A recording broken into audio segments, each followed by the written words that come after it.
this metric that LeBron James spends about $1 million every year just on recovery. Whoa. Right. And a lot of people want to be like LeBron, so they go do what he does in the gym, or they do what he does in the weight room. But forgetting a lot of what he does is paying for someone who's going to study him sleeping and this, that, the other. So when it comes to your recovery, I know you preach probably 30 to 40 a year weekends. Yeah, I think it's getting a little less now, just with all the demand that's happening everywhere else. But yeah, What's your goal number where it's like I can do 35. this? 35. Like I'm doing less right now because I really do believe that there is something I'm better rested. Like, and I don't say that in any type of way, except, when the Bible talks about that Jesus withdrew often. I'm finding that all the sermon series, everything that like really hits comes off of me being on a break. Yes. Like relationship goals was out of me being on a 1.5 month sabbatical. And I came back, and relationship goals is 4 years old, but still is impacting people today. Yeah. When I did Crazy Faith, that was off a sabbatical. Like I was gone and I came back, and it's not like calculated. Like I know it's kind of like hindsight is 2020 right now. Right. But so it's become, as I've been talking to my counselor and doing different things with my wife, it's more of a spiritual discipline for me now than it is. I don't want to even, like, I'm a worker. Like I like working. Like I like making things happen and moving things.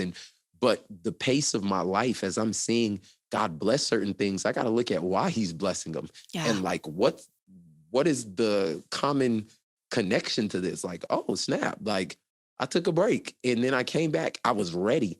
And that's how I could do Crazy Faith for 20 weeks.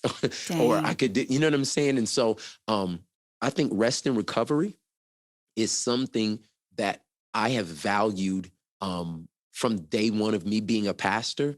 That is odd to people. But Tim Ross, my oversight, he really had a really cool conversation with me about lasting and about what we needed to put in place to be able to last.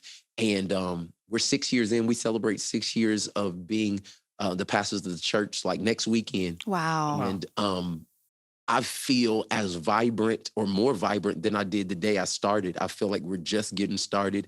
I feel like God is just starting to show us our lane and how we're supposed to be able to impact the world. Yeah. And I know a lot of that is because of the way that we rest and recover. And it honors God. Like he literally puts it in his word. Like, yo, I'm going to create everything. Universe, Nemo, Shamu, everybody in 7 days.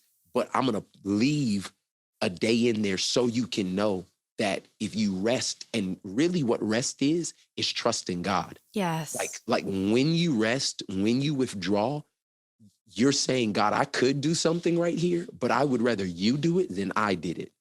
And what that does is in my life, it invokes this level of faith and trust that lets me know, like me being gone from the church for a month, not preaching. Well, Lord, is anybody coming back and da-da-da? And it really puts me in my place. It humbles me. This ain't your church. Wow. This is God's church. This is not your platform. This is my platform that I let you borrow.